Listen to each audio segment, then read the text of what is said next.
Hello students, मैं Manoj Agrawal for the NEET classes. मुख्यमंत्री अभ्युदय योजना के अंतर्गत नीट क्लासेस में आज का जो टॉपिक है आपका सेकेंडरी ग्रोथ इन प्लांट्स। आपको पता है कि प्राइमरी ग्रोथ भी होती है, ग्रोथ पर होता है वृद्धि, ये आप जानते हैं। तो प्राइमरी ग्रोथ है, सेकेंडरी ग्रोथ है। तो what do you mean by the secondary growth? एक होता है द्वितीयक वृद्धि, हिंदी में क्या कहते हैं? द्वितीयक।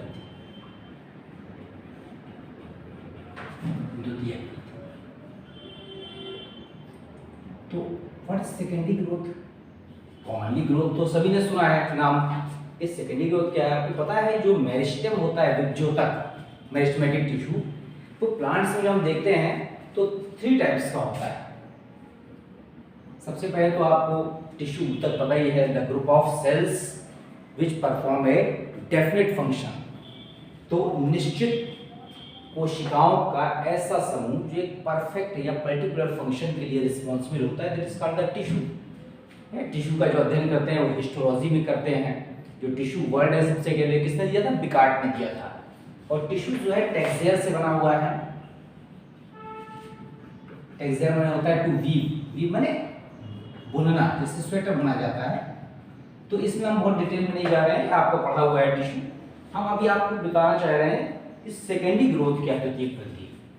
तो जो ऊतक होते हैं टिश्यू, मेनली 2 टाइप्स के होते हैं, meristematic tissue and the permanent tissue. Meristematic tissue and permanent tissue.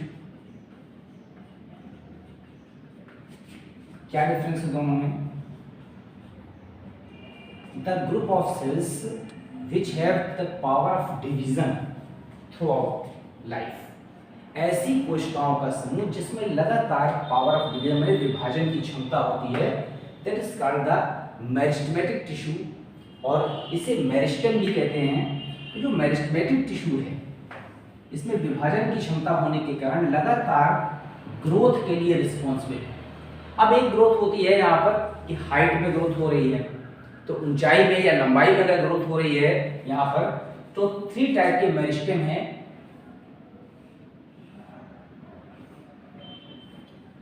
This is the apical meristem.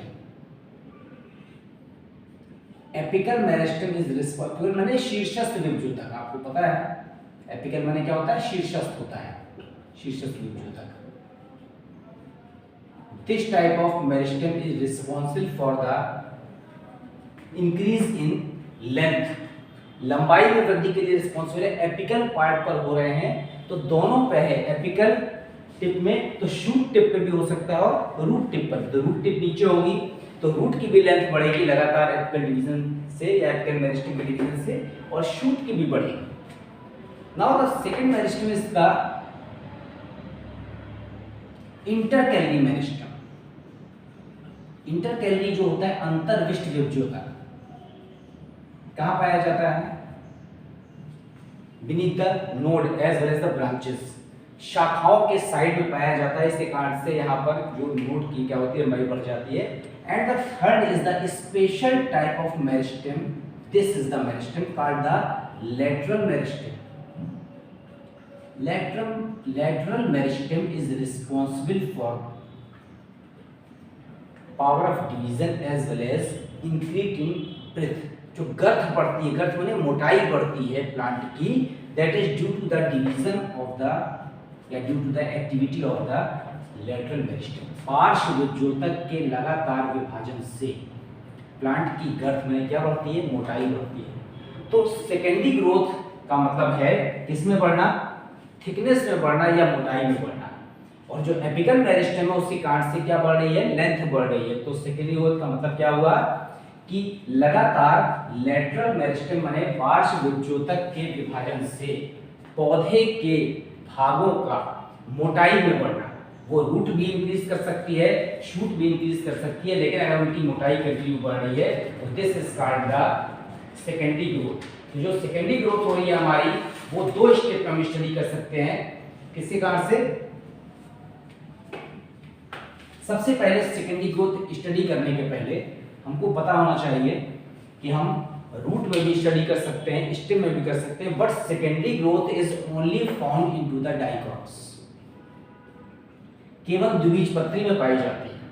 आपको पता है जो एंजियोस्पर्म है, आवृतबीजी पौधे हैं, दो कैटेगरी में डिफरेंशिएट किए गए हैं, कौन कौन से, मोनोकॉट एंड डाइकॉट्स। तो जो मोनोकॉट्स होता है एक बीजपत्री पौधे कहते हैं, फुल फॉर्म होता है मोनोकॉटिलिडेंस, तो एक बीजपत्री पौधे। तो सीड के अंदर जो क्या होता है, कॉटिलिडेंस होता है, बीजपत्र। जैसे चना मटर सेम है, इसको आप देखिए, इसका सीड आसानी से दो पार्ट में क्या हो जाता है, डिवाइड हो जाता है, that is the example of the dicot. As well as अगर आप व्हीट में देखते हैं, गेहूं में, मेज में देखिए, मक्का में, इसमें जो सीड उसके अंदर जो कॉटिलिडेंस हैं वो दो पार्ट में डिवाइड नहीं हो रहे हैं। गेहूं में केवल एक लकीर होती है, उसको आप दो पार्ट में डिवाइड इजीली नहीं कर सकते हैं, that is the example of the monocot. तो एक बीजपत्री में सेकेंडरी ग्रोथ नहीं होती है, जबकि द्विबीजपत्री या डाइकॉट में सेकेंडरी ग्रोथ होती है। तो यहाँ पर जो कॉर्क और कॉर्क कैम्बियम की इनसाइड द स्टील के अंदर, अब स्टील ये वाला स्टील नहीं, आयरन वाला स्टील में होता है रंग। सबसे पहले स्टील वर्ड की शुरुआत कहाँ पर आई थी, टेरिडोफाइटा में आई थी। तो टेरिडोफाइट्स में सबसे पहले वेस्कुलर सिस्टम शुरू हुआ था, संवहन ऊतक। तो संवहन ऊतक को हमने वहां पर क्या नाम दिया था, रंभ कहा था। तो स्टील के अंदर व बाहर दोनों तरफ लगातार लेटरल मेरिस्टेम के विभाजन से जो थिकनेस या गर्थ बढ़ रही है, that is called the secondary growth. तो अब सेकेंडरी ग्रोथ में हम ये देखते हैं कि केवल डाइकॉट्स में ही क्यों पाई जाती है secondary growth, due to the presence of the cambium. एक ऊतक होता है कैम्बियम, हिंदी में कहते हैं यहाँ पर कैम्बियम को एधा, क्या बोलते हैं, एधा बोलते हैं। तो जब ये कैम्बियम प्रेजेंट होती है तो it is only present in the dicots, चाहे वो रूट हो या स्टेम हो, केवल डाइकॉट्स में पाया जाएगा। तो डाइकॉट द्विबीजपत्री जो पौधे हैं उसी में रूट और स्टेम में थिकनेस में ग्रोथ होती है। आप अगर देखें, गेहूं को देख लीजिए, बांस को देख लीजिए, मेज मक्का को देख लीजिए, पैडी को देख लीजिए, धान को, इन सब में कोई थिकनेस नहीं बढ़ती, बहुत पतला सा तना रहता है, पतली सी जड़ रहती है। There is no increase in the girth in the stem as well as in the root. जबकि आप डाइकॉट में देखिए, पीपल है, बरगद है, आप देख रहे हैं कितना ज्यादा स्टेम इसका ग्रोथ करता है, गर्थ में मोटाई भी बढ़ती है, जड़ भी बढ़ती है, तना भी मोटाई वृद्धि करता है, due to the presence of the cambium and it is the characteristic feature of the dicots. तो द्विबीजपत्री जो है यहाँ पर, तो डाइकॉट रूट में भी होती है, डाइकॉट स्टेम में भी होती है। अगर हम यहाँ पर सेकेंडरी ग्रोथ की स्टडी किसमें करें, स्टेम में करें, तो सबसे पहले हमको पता होना चाहिए कि व्हाट इज स्टेम, तना क्या है। बहुत सिंपल सी डेफिनेशन इससे पहले पढ़ चुके हैं, बहुत डिटेल में नहीं हम आपको बताएंगे। स्टेम और मेनली क्या पढ़ना है, सेकेंडरी ग्रोथ।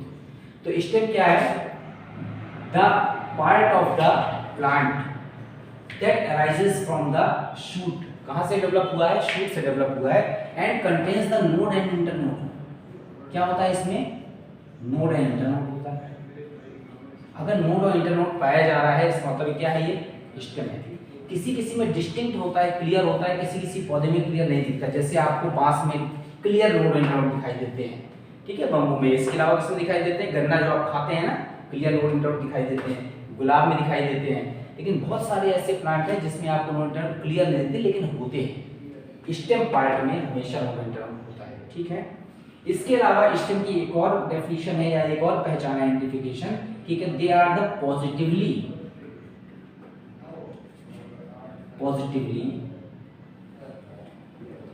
फोटोट्रॉपिक। फोटोट्रॉपिक किसको ग्रो करते हैं, सनलाइट के। एक्सेप्शन भी है, लेकिन नॉर्मल फीचर्स ये, एज वेल एज नेगेटिवली क्या होता है, जियोट्रॉपिक। गुरुत्वाकर्षण के विपरीत जाते हैं और सनलाइट की तरफ या लाइट की तरफ पॉजिटिव रिस्पॉन्स रखते हैं। किसकी डेफिनेशन है, स्टेम की। अब अगर हम इंटरनल डेफिनेशन देखें या इंटरनल आइडेंटिफिकेशन या पहचान देखें तने की, तो जो इंटरनल आइडेंटिफिकेशन है कि द प्रेजेंस ऑफ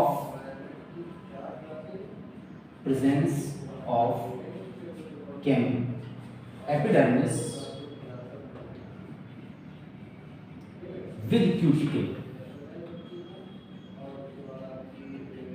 क्या प्रेजेंट है? एपिडर्मिस है, लेकिन साथ में क्या है? क्यूटिकल माने उपचर्म पाया जाता है। क्यूटिकल आपको पता है नॉन सेलुलर लेयर है, क्या करती है? सनलाइट को रिफ्लेक्ट कर देती है। तो एपिडर्मिस है, अगर यहाँ पर रूट होता तो एपिडर्मिस की जगह हम क्या वर्ड यूज करते? एपिब्लेमा शब्द यूज करते। एंड विदाउट क्यूटिकल उपचर्म नहीं होता वहां, यहाँ पर उपचर्म है, तो प्रिंसिपल एपिडर्मिस है विद क्यूटिकल। इसके बाद जो नेक्स्ट आइडेंटिफिकेशन है स्टेम का, समझ रहे हैं क्या है यहाँ पर? कि presence of multicellular shoot hair. जो शूट हेयर है यहाँ पर वो मल्टीसेलुलर है, बहुकोशिकीय रोम, ना कि मूल रोम। मूल रोम लिखते presence of unicellular root hair. तो रूट हेयर होता है किसमें? रूट में होता है। यहाँ पर क्या है? स्टेम है, तो presence of multicellular shoot hair. तो अगर आपने कहीं पर ऐसे स्टेम का फिगर बनाया हुआ है तो आप देख रहे हैं सबसे बाहर यहाँ पर ये एपिडर्मिस है, and this layer is the क्या है? Cuticle. This is the cuticle and this is the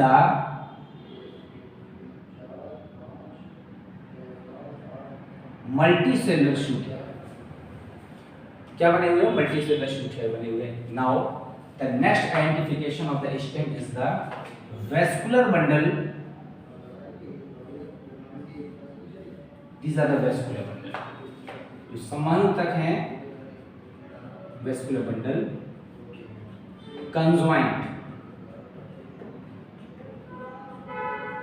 संवहन बंडल संयुक्त हैं, कंजॉइंट का मतलब संयुक्त। संयुक्त क्या मतलब होता है? It means xylem and phloem present on the same radius. एक ही रेडियस पर जाइलम और फ्लोएम दोनों प्रेजेंट हैं। That is the characteristic feature of the stem. कि वेस्कुलर बंडल कैसे कंजॉइंट है। अगर आप रूट में देखें तो वेस्कुलर बंडल कैसे दिखाई पड़ते हैं? रेडियल दिखाई पड़ते हैं, अरे दिखाई पड़ते हैं। It means xylem and phloem alternate, means xylem and phloem on the क्या है? अल्टरनेट रेडियाई या द डिफरेंट रेडियाई, अलग-अलग रेडियस पर हैं। But here the xylem phloem both present on the same radii और same vascular bundle. It is called the conjoint condition.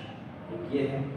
अब हम stem की हमने सामान्य पहचान देखी। एक और स्पेशल आइडेंटिफिकेशन स्टेम का कि एंडार्क दशा।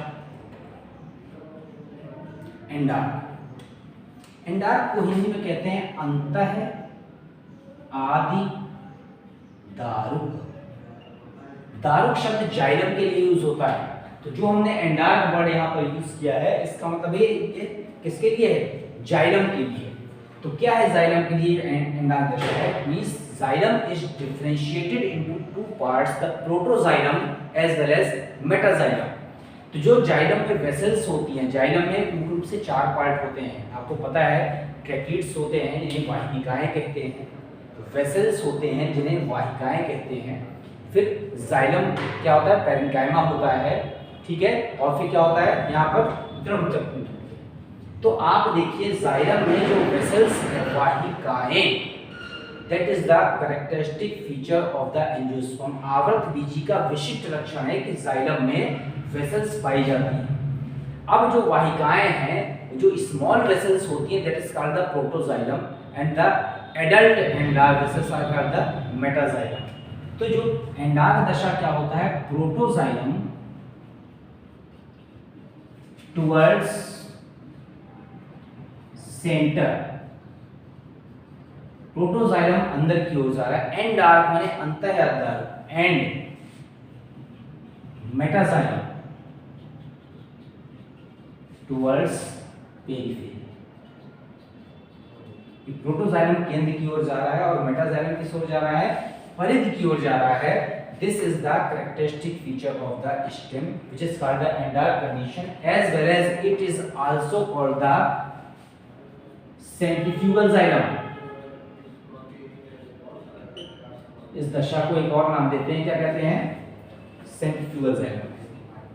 अब ये जो सेंट्रीफ्यूगल जाइलम हो गया हमारा, तो अब हमने यहाँ पर स्टेम का मेन आइडेंटिफिकेशन देख लिया कि एपिडर्मिस होगी with cuticle, multicellular shoot hairs लगे होंगे, वेस्कुलर बंडल कंजॉइंट होंगे, कंजॉइंट मतलब संयुक्त होंगे, फिर उसके बाद एक और दशा आती है कि कोलेट्रल है कि बाइकोलेट्रल, लेकिन आप ध्यान में रखिए। एंडार दशा पाई जाती है, जाइलम यहाँ पर अंतःहाथ दारुक है, means protoxylem towards the centre and metaxylem towards the periphery. Now अब मोनोकॉट और डाइकॉट स्टेम को थोड़ा सा डिफरेंशिएट कर दें, ताकि जब सेकेंडरी ग्रोथ आप पढ़ेंगे तो आपको ज्यादा क्लियर समझ में आएगा कि कैसे यहाँ पर सेकेंडरी ग्रोथ हो रही है। तो आप यहाँ पर देखिए, दिस इज द मोनोकॉट। यहाँ पर हमने मोनोकॉट एक बीजपत्री, और यहाँ पर हमने क्या ले लिया है, डाइकॉट। तो ये स्टेम लिया है और ये मोनोकॉट स्टेम लिया है, ठीक है। अब मोनोकॉट और डाइकॉट स्टेम हमने लिया, अब इसमें हमको डिफरेंशिएट करना है, तो हमें चूंकि डाइकॉट को ज्यादा एक्सप्लेन करना सेकेंडरी ग्रोथ में, तो हमने ऐसे बनाया, this is the transverse section of the, इसका ट्रांसवर्स सेक्शन है डाइकॉट स्टेम। तो सबसे बाहर यहाँ पर this is the epidermis and it is the cuticle.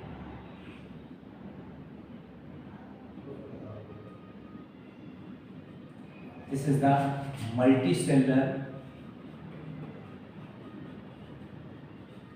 shoot hair. This is the cuticle. This is the epidermis. Now, inside the epidermis, the special tissue which is made up of the collenchymatous cells, जो collenchyma से बना हुआ है, that is called the hypodermis. Now the cortex is differentiated into, जो cortex है inside the epicortex होता है, it is differentiated into the hypodermis which is made up of the collenchyma, collenchymatous tissue, as well as general cortex made up of the, कैसे बना है, parenchyma and endodermis. Third part क्या है, endodermis से। तो जो हमारा एंडोडर्मिस होता है वो यूनिसेरिएट होता है। अब ये कॉर्टेक्स के अंदर यहाँ पर कॉलेनकाइमेटस सेल्स है। कॉलेनकाइमेटस सेल्स आपको पता है यहाँ पर कि कॉर्नर्स पर ठीक होते हैं, यहाँ ये जो इनका कॉर्नर है ये ठीक होता है कॉलेनकाइमेटस से। तो this is the hypodermis. Now it is the general cortex and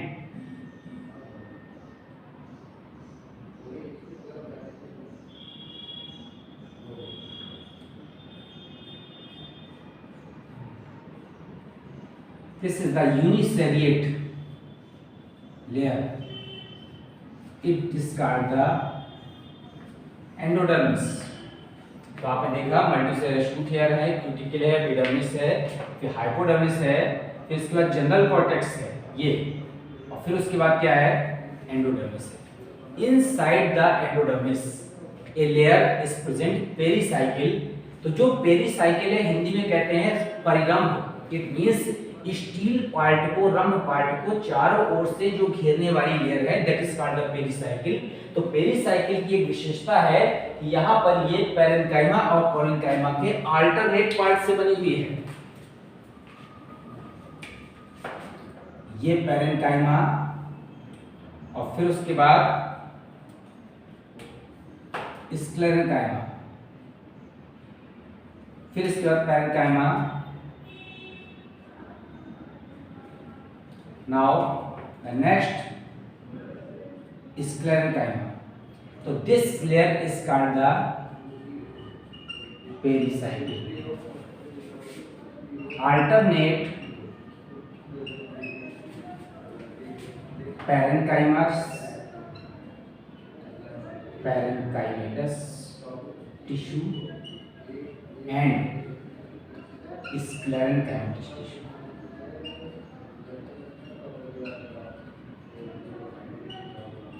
parenchymatous tissue और स्क्लेरेन्काइमेटस द्रव ऊतक का जो टिश्यू है वो यहाँ पर क्या है, कंटिन्यूअस है। तो in some conditions This tissue is called the coloncymatus. Coloncymatus. Now, inside the pericycle,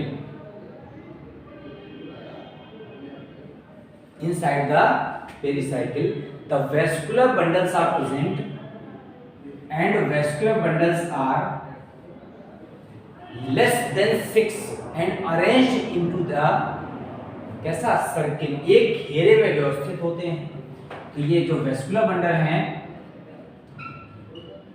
vascular bundle कैसे हैं? वेस्कुलर बंडल थोड़ा सा और सीधा लिखते हैं यहाँ पर, इस that vascular bundle less than 6 and in a ring, एक रिंग में होते हैं वेस्कुलर बंडल और 6 से कम होते हैं। This the vascular bundle. Now the xylem is present in the inner side. ये वेस्कुलर बंडल है, this is the vascular bundle, this is the xylem.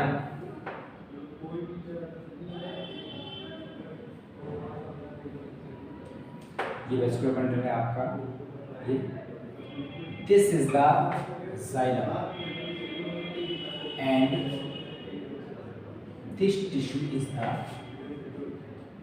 phloem. Between the xylem and phloem एक layer of aether is called cambium। क्या present है? Cambium present है between the xylem and phloem। अब xylem और phloem के बीच में cambium present है, तो जाइलम में आप देखेंगे अगर हम तीनों में इसी तरह बना दें वेस्कुलर बंडल में, तो ये कैम्बियम लेयर हो गई। अब कैम्बियम लेयर के अंदर जाइलम पार्ट को फिर से डिफरेंशिएट करना है, प्रोटोजाइलम एंड मेटाजाइलम। तो ये आप देख रहे हैं, this small vessels called the protoxylem and large vessel is called the metaxylem।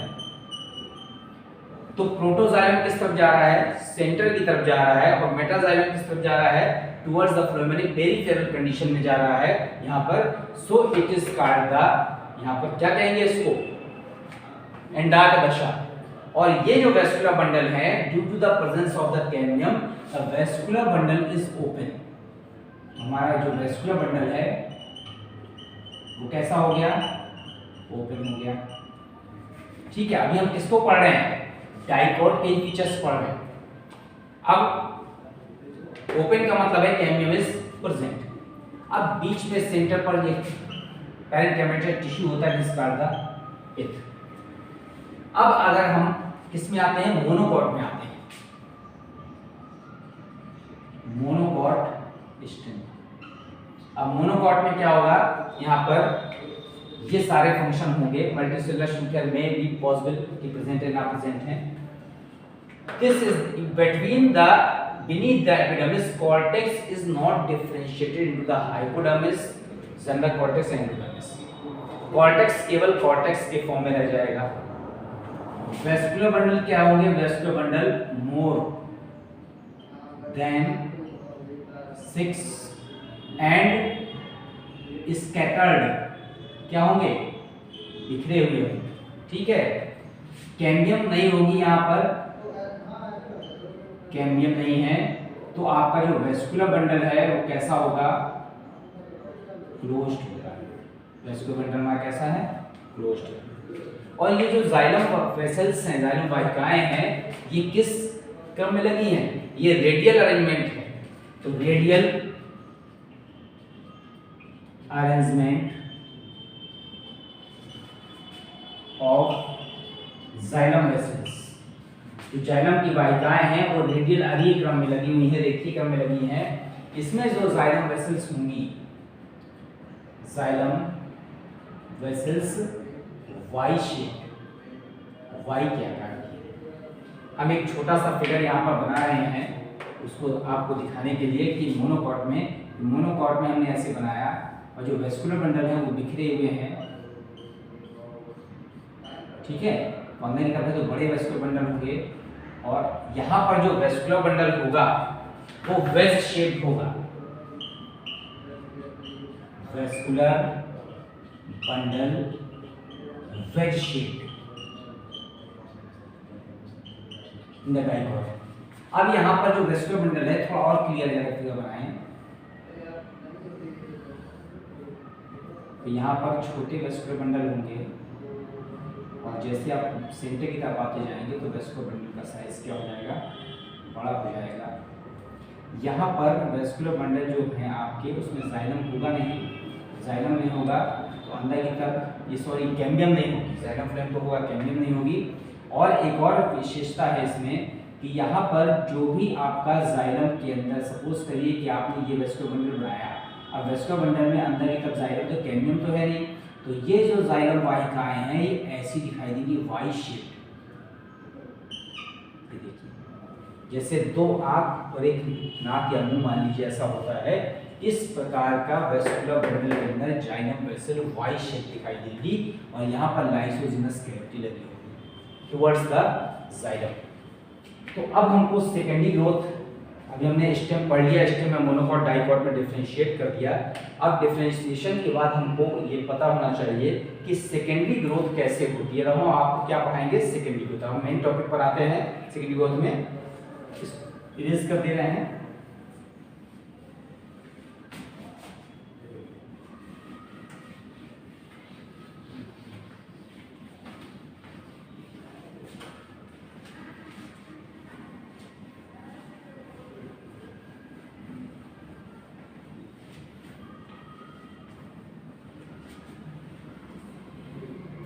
Now,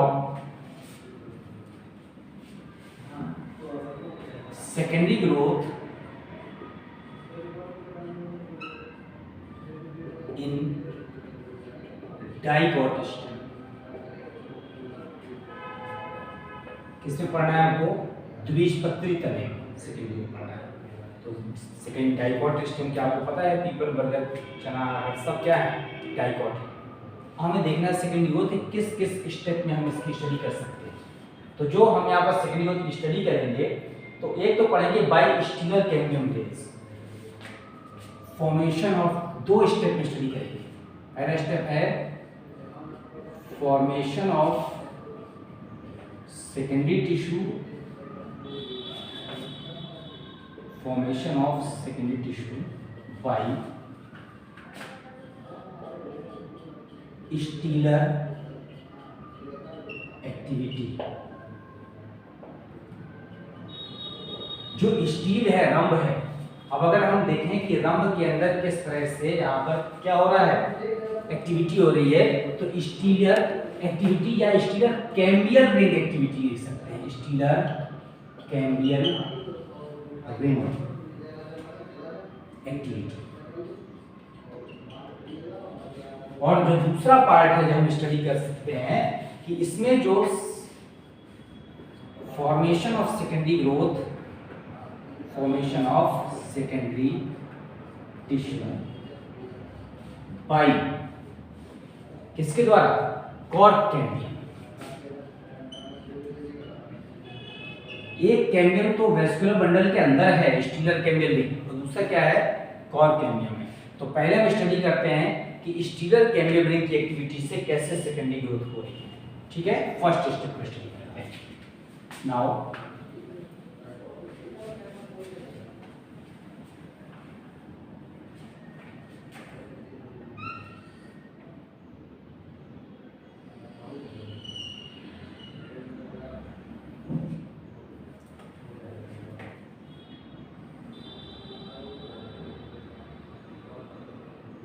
आप देखिए, हम केवल यहाँ पर 3 वेस्कुलर बंडल बना रहे हैं। ठीक है, तो 3 वेस्कुलर बंडल जब बनाएंगे तो क्या होगा कि थोड़ा सा हमें ज़्यादा जगह मिल जाएगी, क्या करने के लिए, उसको लेवलिंग करने के लिए।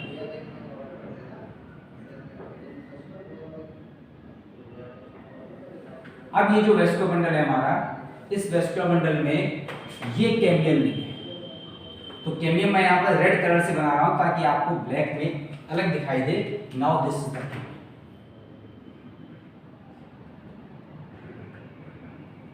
This is the cambium ring, ठीक है।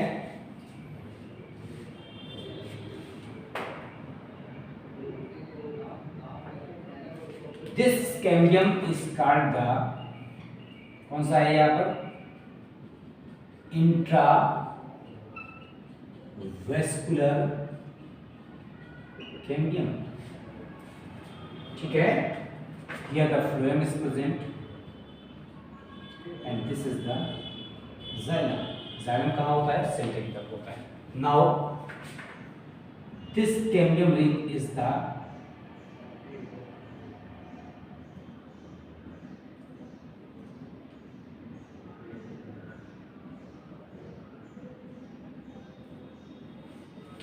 ये जो कैम्बियम रिंग आ रही है, ये कौन सी है, ये इंटर वेस्कुलर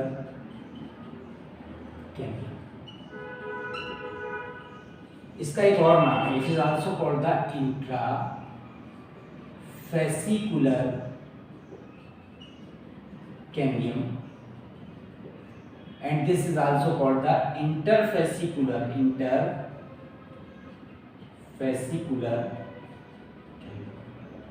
अब आप देखिए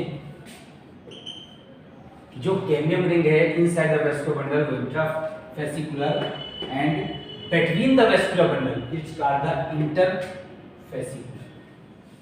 अब ये दोनों कैम्बियम आपस में मिल जाती है, जब आपस में मिल जाती हैं तो they form the cambium ring.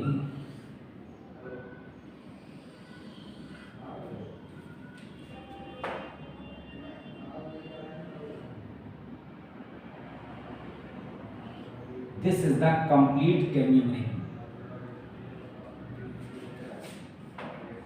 Complete cambium ring, ठीक है। अब कैम्बियम रिंग बन गया, आप वेस्कुलर बंडल बना देना है इससे।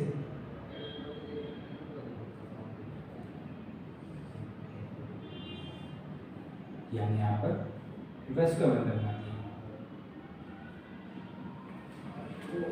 अब क्या होगा, नेक्स्ट स्टेप में ये डिवीजन होता है।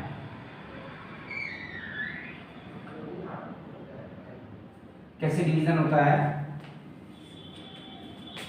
Now the cambium ring divides, cambium divide करती है। कैसे डिवाइड करती है, जो कैम्बियम की जो सेल्स होती है, समझ रहे हैं, वो सेल्स जब डिवीजन करती है तो दो डॉटर सेल्स बनाती है। एक सेल्स बनती है आउटसाइड और दूसरी सेल कहाँ बनती है, इनसाइड। तो सबसे पहले यहाँ पर जब सेल्स डिवाइड करती हैं, सेल डिवाइड्स करती हैं और क्या बनाती हैं, आउटर सेल और इनर सेल। जो आउटर सेल होती है that is responsible for the formation of the phloem, ठीक है, and inner cell is responsible for the formation of the xylem. तो जब ये डिवीजन होता है तो मेरिस्टेमेटिक सेल और क्या बनते हैं, परमानेंट सेल। तो यहाँ पर जब सेल डिवीजन करेगी तो सेल डिवीजन के फलस्वरूप बनाएगी यहाँ पर meristematic cell, meristematic cell as well as permanent cell.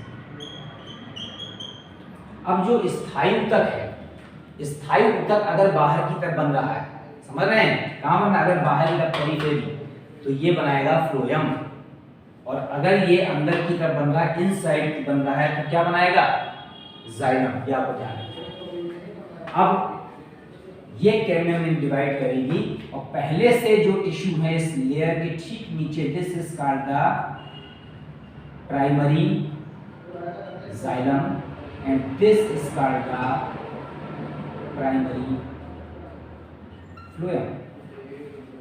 समझिए आप, inside the layer, inside the cambium layer the primary xylem is present and outside, just outside the cambium layer the primary phloem is present।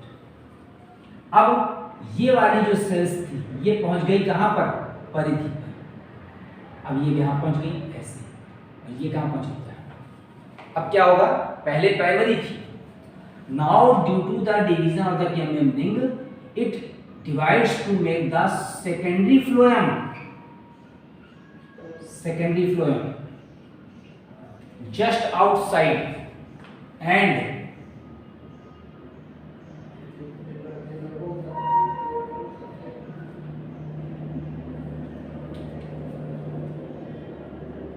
secondary xylem just inside.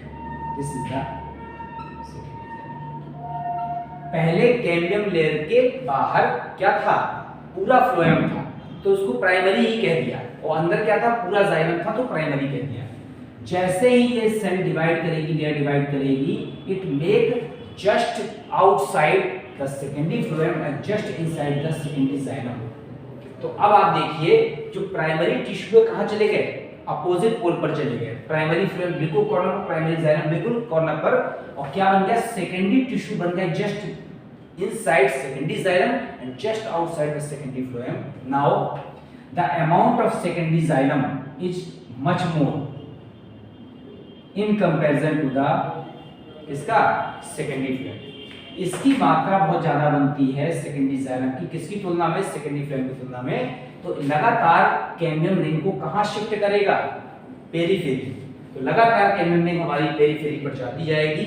जब cambium ring periphery पर जाएगी, तो periphery पर जाने के कारण लगातार गर्थ क्या होगी? बढ़ेगी। समझ रहे हैं? तो ये वाला जो है लगातार गर्थ क्या हो रही है? बढ़ रही है due to secondary xylem. And this is the wood. Mainly जो वुड है, कास्ट, वो क्या है? Secondary xylem. और सेकेंडरी जाइलम की मात्रा ज्यादा बनती है in comparison to secondary phloem. अब क्या होता है कि हम देखते हैं ये जो कैम्बियम रिंग है, ये कैम्बियम रिंग लगातार डिवीजन करती रहती है, बाहर बनाती रहती है सेकेंडरी फ्लोएम, अंदर बनाती रहती है सेकेंडरी जाइलम। अब ऐसे बहुत सारे एरियाज हैं जहां पर जो वर्ष भर मौसम एक जैसा नहीं रहता। स्पेशली इंडिया में हमारे यहाँ क्लाइमेट जो है अलग अलग होते हैं। मुख्य रूप से 3 सीजन माने गए हैं। तो प्लांट की ग्रोथ के कंटेस्ट में मुख्य रूप से 2 सीजन इंपॉर्टेंट है। कौन कौन सा? एक है स्प्रिंग सीजन, स्प्रिंग सीजन, ठीक है, और दूसरा कौन सा है यहाँ पर? Autumn season, autumn season. Spring season में यहां पर जो सैप होता है, रस जिसको कहते हैं, the lot of conduction of sap takes place. तो जो सैप का कंडक्शन हो रहा है, रस का जिसको कहना चाहिए, वो ज्यादा हो रहा है। और जब सैप का कंडक्शन ज्यादा होगा तो क्या होगा? स्प्रिंग सीजन में इस समय जो कैम्बियम होगी वो अधिक एक्टिव होगी। जब अधिक एक्टिव होगी तो यहाँ पर जो वेसल्स बनाएगी वो वेसल्स बढ़ेगी, ठीक है, उसका डायमीटर क्या होगा? ज्यादा होगा। और इस समय जो वुड बनेगी उसको कहेंगे यहाँ पर स्प्रिंग वुड। क्या कहेंगे? Spring would. और इसी को एक और नाम दिया अर्ली वुड। तो अभी हम पहले स्टेप में आए हैं कि किस तरह से यहाँ पर हमारी कैम्बियम रिंग क्या करती है? डिवाइड करती है। अभी इसको समझाने से पहले अभी हम सेकंड स्टेप और पढ़ लेते हैं कि formation of secondary tissue by the cork cambium. अब कॉर्ड कैम्बियम क्या है? यहाँ पर देखिए, एक और स्टेप हम बनाते हैं, एक और चित्र बनाते हैं। यहाँ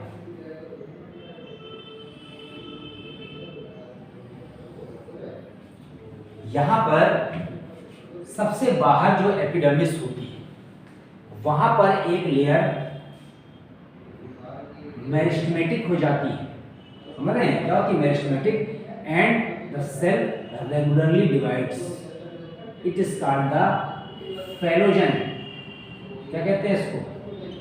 phalogen. And phalogen divides continuously. phalogen क्या करता है? divide करता है to make the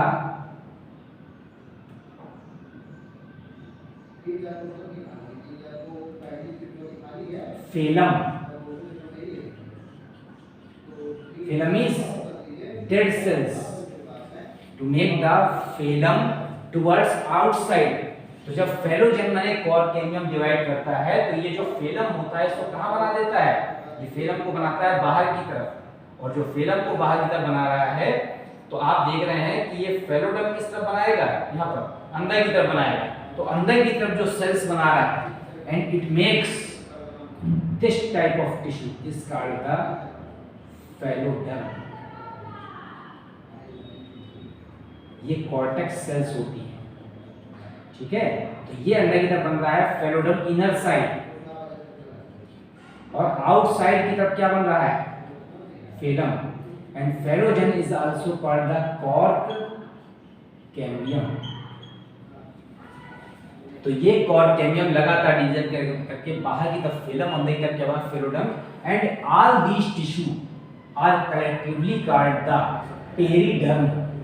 इन सबको मिलाकर क्या कहते हैं, पेरिडर्म। तो पेरिडर्म में क्या क्या आ जाता है, periderm includes the phellogen plus phellem plus phelloderm, तीनों चीजें आती हैं पेरिडर्म। अब आप देखिए तीनों पार्ट बन गए। अब इस कारण से सेकेंडरी ग्रोथ हो रही है दो स्टेप में, पहली कॉर्क कैम्बियम द्वारा, कैम्बियम रिंग द्वारा, और दूसरी किसके द्वारा, कॉर्क कैम्बियम द्वारा। और लगातार क्या होती है, मोटाई बढ़ती जाती है। अब लगातार मोटाई बढ़ती जा रही है, तो एक टॉपिक आता है यहाँ पर कि annual ring and spring and autumn. तो यहाँ पर एनुअल रिंग क्या है, एनुअल रिंग हिंदी में कहते हैं वार्षिक वलय। वार्षिक वलय, नाम से समझ में आ रहा है कि वर्ष में एक बार बनता होगा। तो वास्तव में जो एनुअल रिंग है, that is the combination of the two ring, या combination of the two wood, also differentiated into the spring wood as well as autumn. तो आटम वुड का जो रिंग है और स्प्रिंग वुड का रिंग है, दोनों के मिलने से एक वार्षिक वलय बनता है, और स्प्रिंग वुड बनती है स्प्रिंग सीजन में। और स्प्रिंग सीजन जो होता है वो आपको पता है बसंत ऋतु को कहते हैं। और इस सीजन में क्या होता है, मोर कंडक्शन ऑफ सैप, सैप का कंडक्शन ज्यादा होता है। सैप का मतलब रस, तो जो रस ऊपर की तरफ ट्रांसलोकेट हो रहा है, तो उस रस का संवहन ज्यादा होगा, और जब ज्यादा संवहन होता है तो कैम्बियम ज्यादा एक्टिव होती है, एंड कैम्बियम मोर एक्टिव। अब जब कैम्बियम मोर एक्टिव होती है तो large radius vessels are form.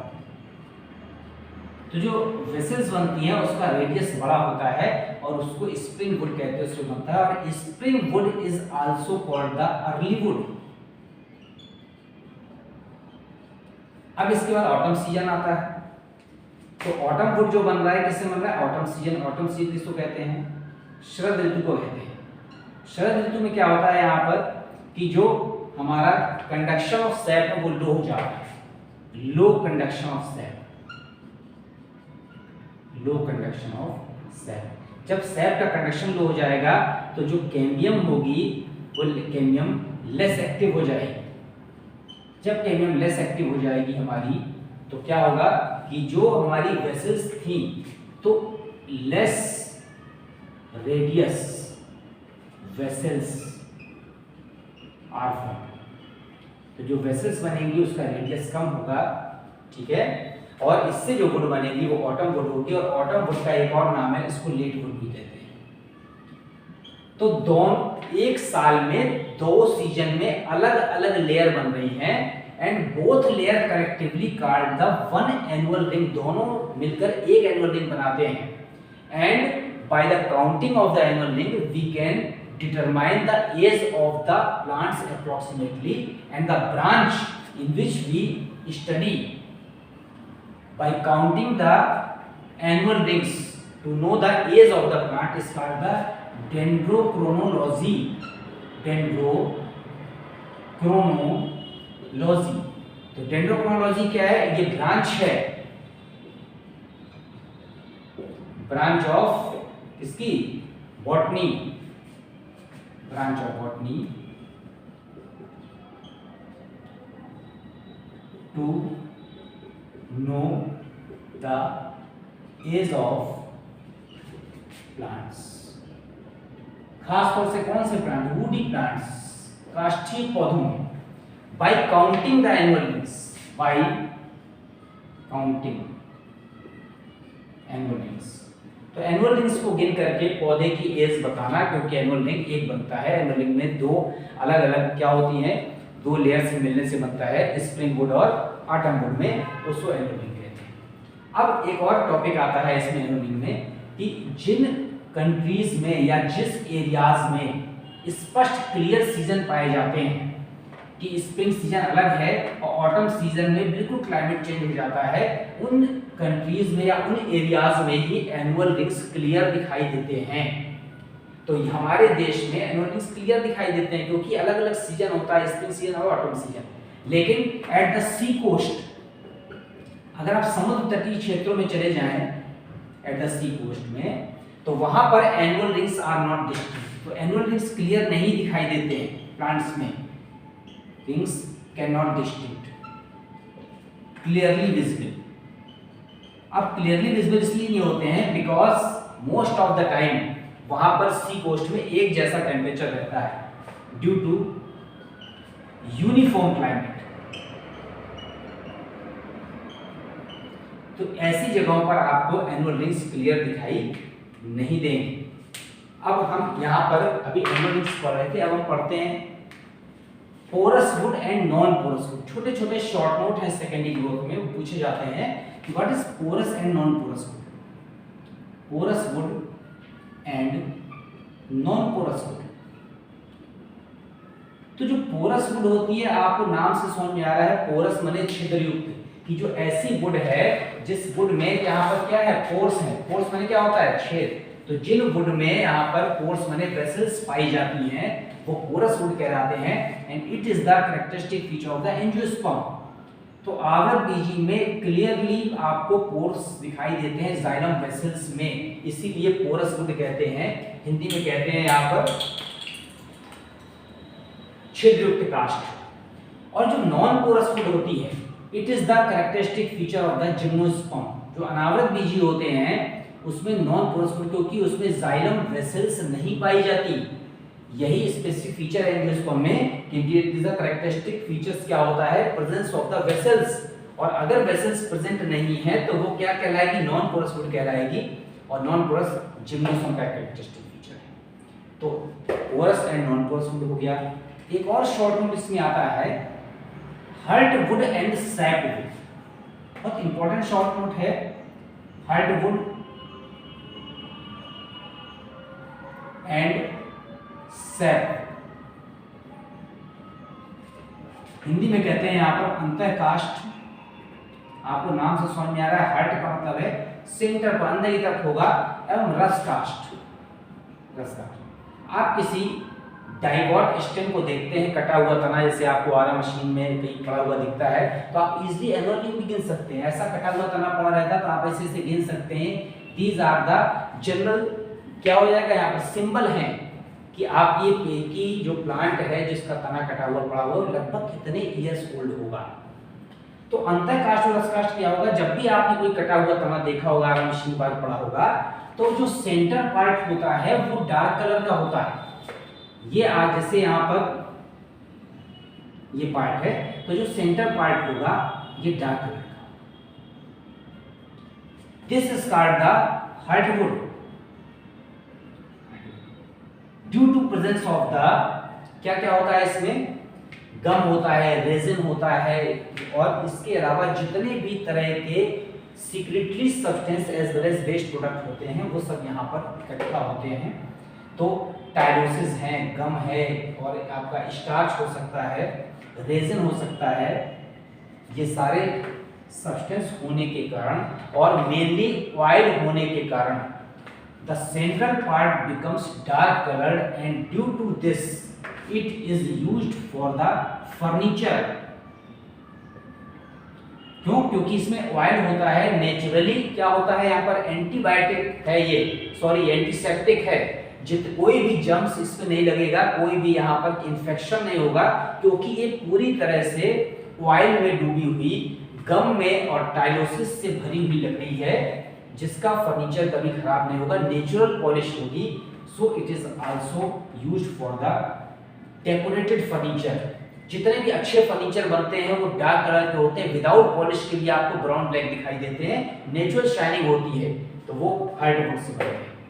अब क्या होता है, ये चूंकि डेड पार्ट है, कैसा, यहाँ की जो सेल्स है वो डेड हो चुकी है। जो बाहर का पेरिफेरल पार्ट होता है that contains a lot of water, और इसमें अभी वाटर कंडक्शन हो रहा है जाइलम वेसल्स के थ्रू।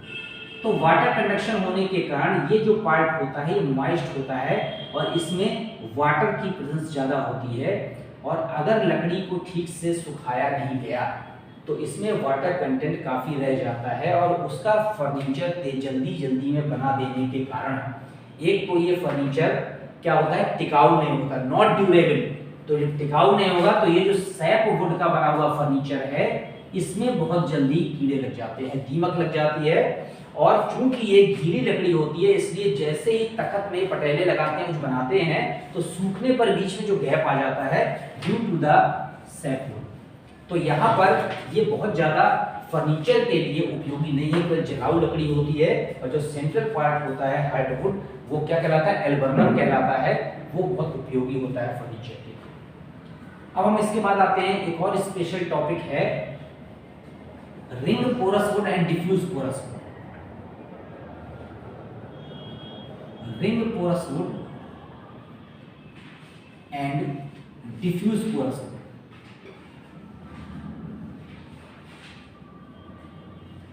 अब आपको पता है कि पोर्स माने जाइलम वेसल्स, वो तो निश्चित एंजियोस्पर्म में पाई जाएंगी।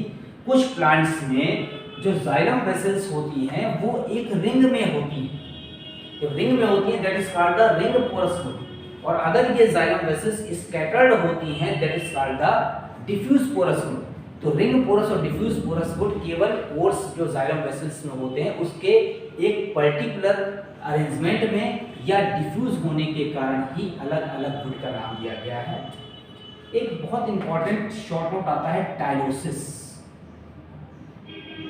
टाइलोसिस, अगर आप वर्टिकल सेक्शन काटते हैं स्टेम का ऐसा, तो वर्टिकल सेक्शन में जो सेकेंडरी जाइलम होता है, इस सेकेंडरी जाइलम से ऐसे बैलून लाइक प्रोजेक्शंस निकले होते हैं, these are called the tylosis present in the secondary xylem। तो सेकेंडरी जाइलम में ये जो बैलून लाइक स्ट्रक्चर है टाइलोसिस, ये contains the gum, resin, oil etcetera etcetera. बहुत सारे ऐसे सब्सटेंस इसमें होते हैं, और इन सब्सटेंस के होने के कारण the tylosis is more durable, it gives the strength to the stem। जब कभी आरा मशीन में ऐसी लकड़ी के चीले को, पटेले को काटा जाता है तो ये टाइलोसिस कट जाते हैं, और इससे निकला हुआ गम, रेजिन और ऑयल पूरी वुड में फैल जाता है। और आपने देखा जब कभी आपके घर के दरवाजे बनते हैं, प्लाई के नहीं लकड़ी के जब बनते हैं, तो उसमें कहीं कहीं ऐसे दरवाजे में इस तरह का ऐसा ओवल स्पॉट होता है, दीज आर द टाइलोसिस। तो ये क्या करते हैं, हमारे स्टेम को ड्यूरेबल बनाते हैं, उसकी एज बढ़ा देते हैं, प्लांट को ज्यादा समय तक टिकाऊ बनाए रखते हैं। तो this is the tylosis present in the secondary xylem, balloon like projections into the secondary xylem. ठीक है, तो अभी आपने शॉर्ट नोट में देखा कि टाइलोसिस किसे कहते हैं, ring porous, diffuse porous wood किसे कहते हैं, फिर porous and non porous wood किसे कहते हैं, फिर हार्डवुड और सैप वुड किसे कहते हैं। इससे पहले आप पढ़ चुके सेकेंडरी ग्रोथ कैसे होती है। अब आप देखिए कोई वुंड फॉर्मेशन, कभी कभी चोट लग जाती है पौधों को, ठीक है। हाँ, एक टॉपिक अभी और है क्या इसके पहले, बार्क, छाल, आपने सुना होगा, ठीक। एक होता है बार्क और एक होती है cork. What is bark? Plant में हमारा अंदर की तरफ का जो टिश्यू है, कहाँ, कैम्बियम रिंग के ठीक बाहर का, all the tissue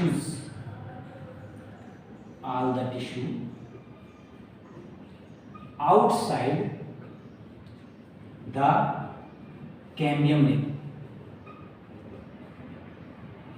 constituent the bark, मिलकर क्या बनाता है, छाल बनाता है। और जो बार्क है इसमें डेड टिश्यू भी है और लिविंग टिश्यू भी है, इसीलिए किसी पौधे की अगर बार्क या छाल पूरी निकाल ली जाए तो उसकी डेथ हो जाती है। तो कौन कौन से टिश्यू आ रहे हैं आप देखिए कि कंप्लीट जो कैम्बियम रिंग है इसके बाहर क्या है, सेकेंडरी और प्राइमरी फ्लोएम है। तो यहाँ पर क्या क्या आ गया, प्राइमरी एंड सेकेंडरी फ्लोएम, ठीक है। फिर फ्लोएम, सेकेंडरी फ्लोएम के बाद हम जब आते हैं इसके बाहर तो हमको क्या मिलेगा, ये देखिए इस पार्ट में फेलोडर्म मिल गया।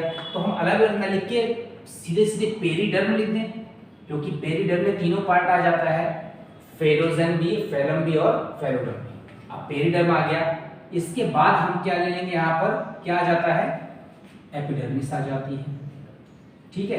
एपिडर्मिस के पहले कुछ पार्ट कॉर्टेक्स का भी आ जाता है। ये सब मिलाकर क्या बनाते हैं, बार्क बनाते हैं, छाल। तो अगर किसी पौधे की छाल निकाल दी जाए तो फ्लोएम टिश्यू भी निकल जाएगा। तो जो फूड स्टोर हो रहा है फ्लोएम में वो स्टोर नहीं होगा, तो सारे लिविंग टिश्यू उघड़ जाएंगे, जैसे हमारी कोई स्किन खाल खींच के निकाल दे तो इन्फेक्शन हो जाएगा, क्योंकि यहाँ पर फ्लोएम हट जाने से फूड स्टोरिंग कैपेसिटी खत्म हो जाएगी और तुरंत प्लांट की कुछ दिनों पश्चात क्या हो जाएगी, डेथ हो जाएगी। तो बार्क में दो तरह का होता है, that is called the complete या रिंग बार्क, रिंग बार्क, और एक होता है स्केल बार्क। अगर किसी पौधे की पूरी छाल एक बार में निकल आती है, it is called the complete या रिंग बार्क। आपने देखा एक पौधा होता है बेटुला, हिंदी में कहते हैं भोजपत्र। आपने अपनी हिस्ट्री की बुक में या हिंदी की बुक में पढ़ा होगा कि पहले के हमारे जो ऋषि मुनि होते थे उस समय कागज नहीं चलता था, तो किस में लिखते थे, भोजपत्र लिखते थे। तो भोजपत्र की जो बार्क छाल होती है पूरी पूरी रिंग के रूप में बड़ा सा एक क्या निकलता है, आवरण निकलता है। तो भोजपत्र की जो बार्क है that is the complete ring bark. और इसके अलावा जो स्केल बार्क होती है, स्केल बार्क होती है छोटे छोटे पीसेस में निकलती है, किसी काम की नहीं होती। आप अमरूद में देखिए, जो अमरूद का स्टेम होता है उसमें छोटे छोटे से पार्ट में, जैसे लीफ जो पत्ती होती है, छोटी पत्ती अमरूद की, उससे भी 1/4 पार्ट उतनी छोटी छोटी सी पतली पतली सी लेयर्स स्टेम से बाहर निकलती रहती हैं, that is called the scale bark. तो इसमें पाई जाती है, गुआवा में पाई जाती है, दूध में। तो ये स्केल बार्क और रिंग बार्क में दोनों में डिफरेंस। अब हम आते हैं कॉर्क में। कॉर्क टोटली डेड पार्ट होता है प्लांट का, डेड लेयर होती है। कॉर्क को हटाने से प्लांट में कोई भी नुकसान नहीं होता। कॉर्क का एक और नाम है, it is also called the phylum।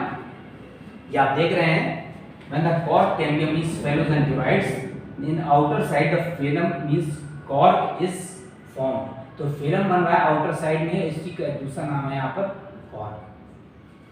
तो कॉर्क जो है सबसे पहले जो रॉबर्ट हुक ने इन 1665 1665 में क्या खोजा था, सेल की डिस्कवरी की थी, सेलुलर शब्द से।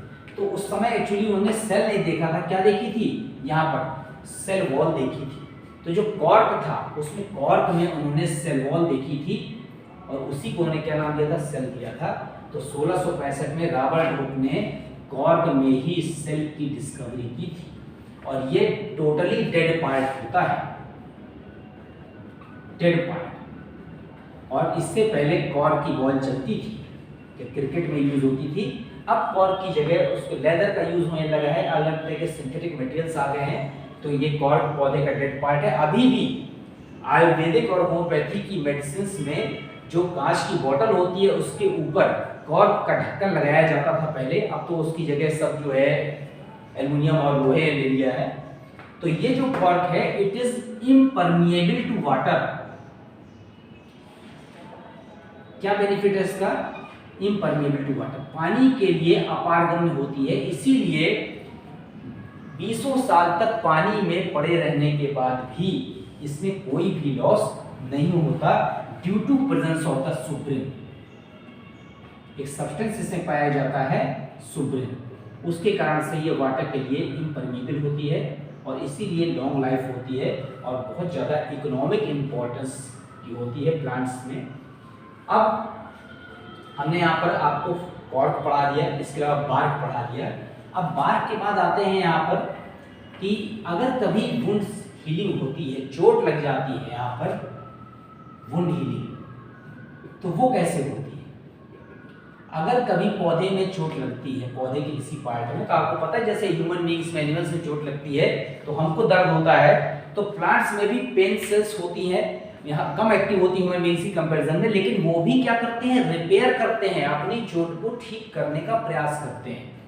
तो जैसे ही कहीं पर चोट लग जाती है तो उस पार्ट पर आसपास की जो सेल्स हैं वो डैमेज हो जाती हैं, और जब डैमेज हो जाती हैं तो उसके नियर अबाउट की जो सेल्स होती हैं उसके ठीक नीचे की कोशिकाएं एक पर्टिकुलर सब्सटेंस रिलीज करती हैं एंड मेक द कैलस, एक पदार्थ बना देती हैं, क्या कहते हैं उसको, कैलस कहते हैं, which makes impermeable to the entry of the other substances, जिसके कारण से दूसरे पदार्थ यहाँ से अंदर नहीं इकट्ठा हो पाते हैं, अंदर नहीं पहुंच पाते हैं, और फिर इसके बाद एक यहाँ पर हार्ड कवरिंग बन जाती है, इसको कहते हैं नॉट, गांठ। तो आपने देखा होगा बहुत सारे स्टेम ऐसे होते हैं, वुडी स्टेम, उसमें जगह जगह पर गांठ पड़ी होती है। इसका मतलब इन सब जगहों पर कभी ना कभी क्या लगी है, चोट लगी है, जिससे कारण से उसके नीचे की जो पैरेन्काइमेटस सेल्स थी उसने लगातार डिवीजन करके वहां पर क्या बना दिया है, नॉट बना दिया। अब कभी कभी यहाँ पर एक निश्चित सीजन के बाद पत्तियां गिरती हैं प्लांट की, ठीक है ना, जो एवरग्रीन प्लांट्स होते हैं, सदाबहार से कहते हैं, उसमें बहुत कम पतझड़ होता है, पत्तियां बहुत कम, लीफ फॉल होता है, लेकिन कहीं कहीं पर जो ऐसे पौधे हैं जो एक निश्चित सीजन में अपनी पत्तियों को गिरा देते हैं, इस प्रोसेस को कहते हैं एब्सिशन। एब्सिशन को हिंदी में कहते हैं विल्गन। क्या कहते हैं, विल्गन। अब एब्सिशन होता क्यों है कि ये जो एब्सिशन इसलिए हो रहा है कि जैसे ही प्लांट में जो उसकी लीफ है वो निश्चित समय तक फोटोसिंथेसिस करने के बाद उसकी जो मेटाबॉलिक एक्टिविटीज कम होने लगती हैं, एंजाइमेटिक एक्टिविटी लॉस होने लगती है, तो वो उनका क्लोरोफिल क्या होता है, लॉस्ट हो जाता है। और जब क्लोरोफिल लॉस होने लगता है तो क्लोरोफिल लॉस होने के समय उनकी जो मेरिस्टेमेटिक सेल्स होती हैं वो मेरिस्टेमेटिक सेल्स एक लेयर बनाती है that makes the abscission layer.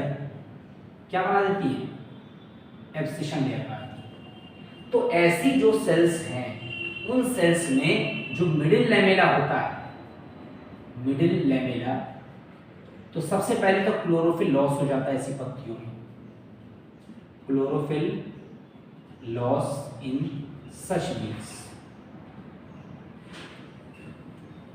अब ऐसी पत्तियों का क्लोरोफिल लॉस हो जाएगा as well as in the petioles, तो लीव्स के साथ साथ एंड इन पेटियोल, पर्णवृंत में भी यही कंडीशन है।